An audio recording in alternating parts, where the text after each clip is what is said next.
passing international laws or trying to get the U.S. to pass laws to prevent slandering Islam or slandering the Prophet Muhammad. That's what they mean. No language offensive to Islam. And that is cut and dry Sharia. Absolutely cut and dry Sharia. That is Sharia in its most pure form right there. So the second piece of legislation that we've worked on in several states is the Freedom of Speech Defense Act.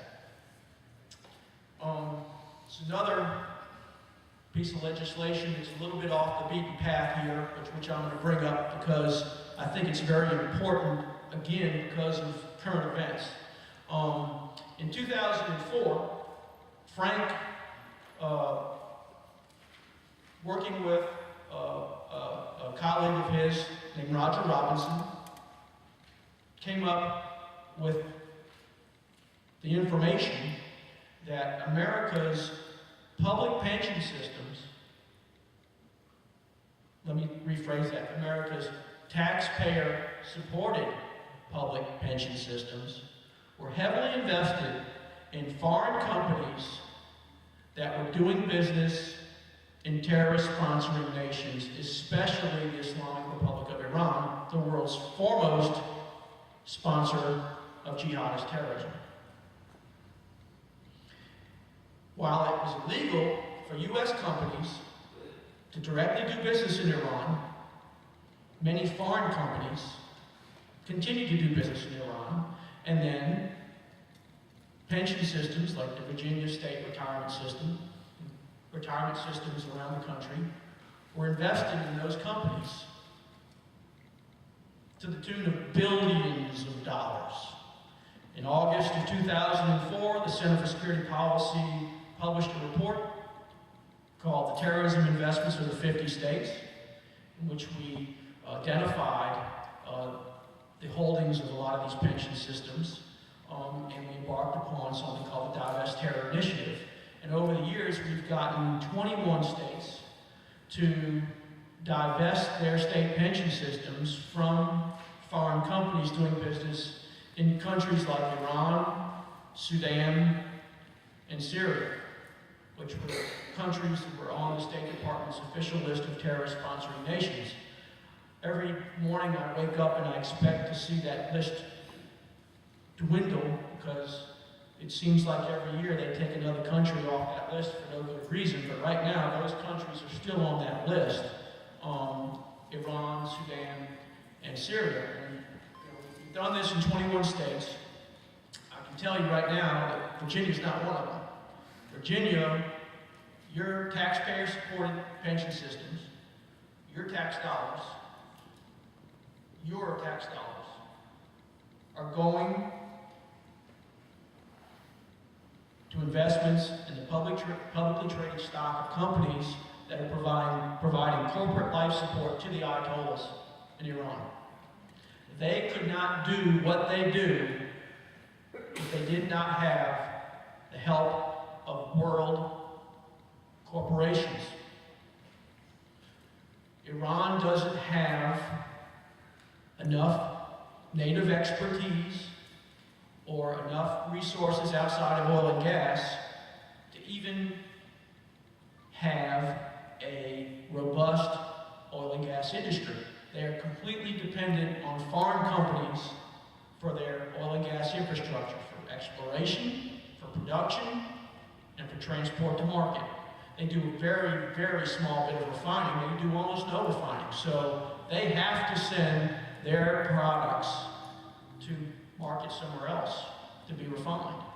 And it's companies more and more from Russia and from Red China who provide Iran with those services. And a lot of these companies are publicly traded. And if you look in the portfolios of the pension systems around the country, you'll find that U.S. pension systems invest in those companies. It's not just Chinese and the Russians, though.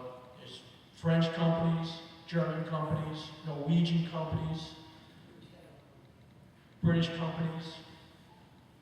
You can almost name a country, and and there's probably a company in that country that's providing corporate life support to the Ayatollahs. And make no mistake about it, 80% of all the revenue that the Iranian government brings in comes from oil and gas. I've seen that estimate. I gotta believe that 80% is probably low, because I think they produce three things: oil, gas, and pistachio nuts. Pistachio nuts aren't that expensive. So, another thing that can be done on the state level is to cut off corporate life support for Iran, which is not just the world's largest state sponsor of terrorism, but it's also one of the most prominent Sharia regimes. Iran is one of those countries where Sharia is enforced in a very pure form. They have religious police that walk the streets. And if a woman is dressed inappropriately or is wearing too much nail polish, they will go after her. And you can go on YouTube and you can find videos of them stuffing these women in the back of police cars, taking them away. Your tax dollars are indirectly financing that.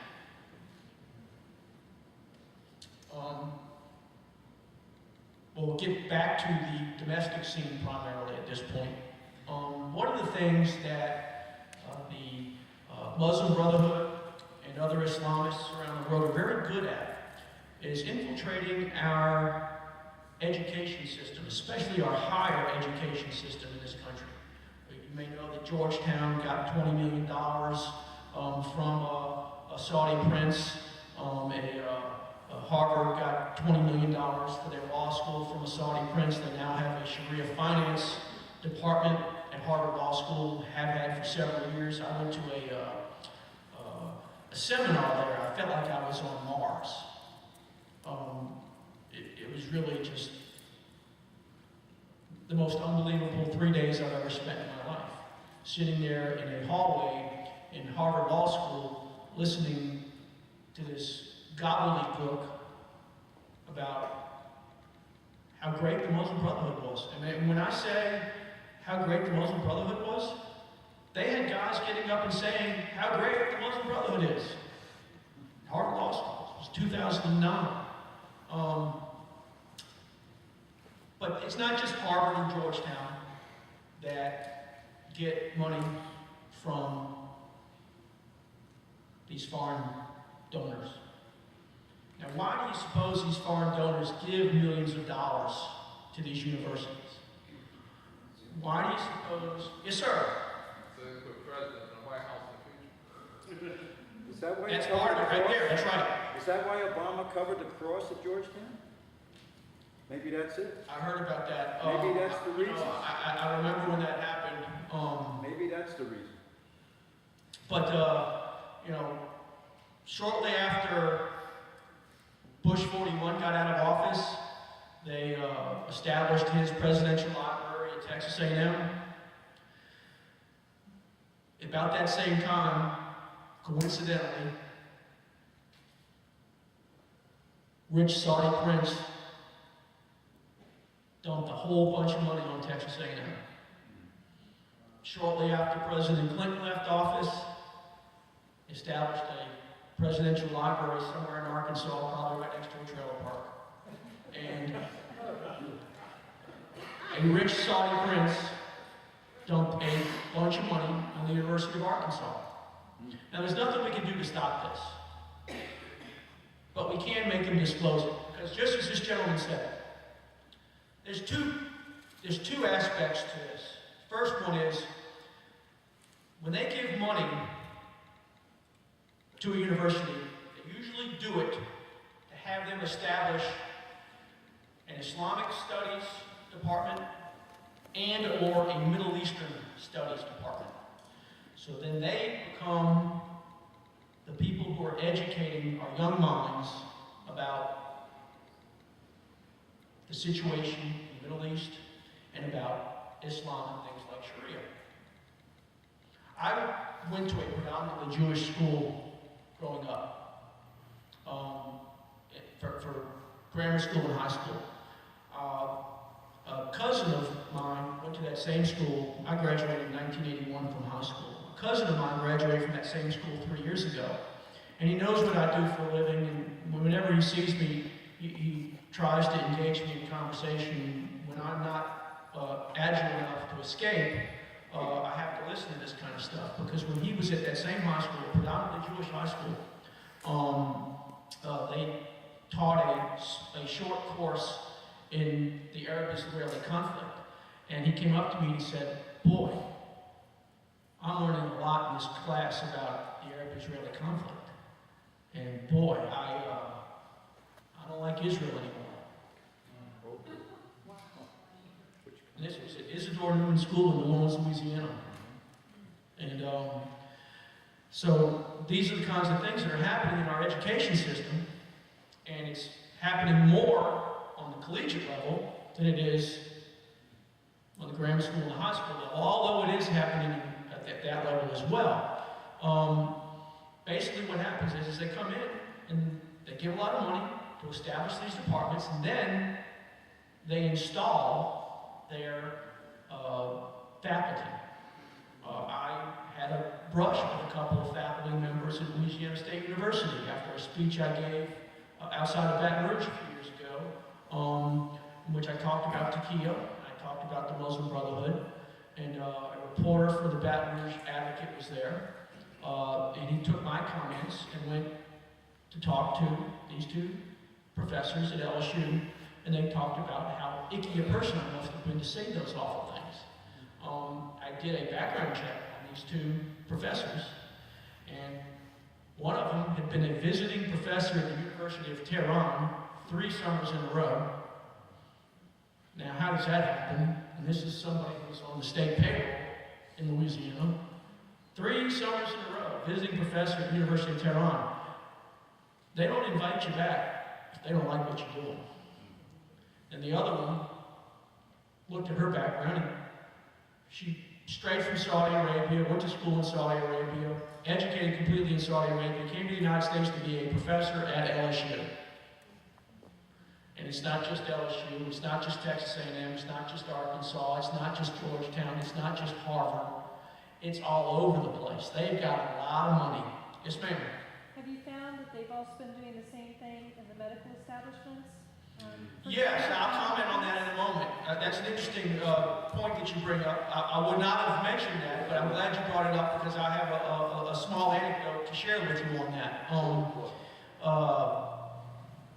So what we've done on the state level in New York and Louisiana and Utah so far is we've passed a law that requires that state colleges and universities disclose to the legislature any donations they get from foreign sources. And they just disclose it publicly. We can't tell them not to take the donations. That would never pass any legislature, because money rules, as you know. But at least we can say, all right, this is where the money's coming from. So when something bad happens in the Middle East, like what happened in Libya and in Egypt last month, and the local TV station goes to the Middle Eastern Studies Department at Succotash U, and the Muslim Brotherhood installed professor says, "Oh, this is all America's fault. It's all because of Israel." We can at least then say, "Excuse me, follow the money. This guy's being paid for by Saudi Arabia or whoever, the UAE, things like that." So that's another form of legislation. Now, the lady in the back brought up a point about the medical establishment. Just so happens I have a very close friend who spent 9 years in the Army. The last several years he's a medic in Special Forces. And he got out and he went to medical school, and he's now a doctor. He was working for a large hospital complex, and they established an exchange program with a Saudi medical school. And they sent a bunch of Saudis over that he was supposed to work with and kind of teach. He told me, he said, "Chris, they don't go to medical school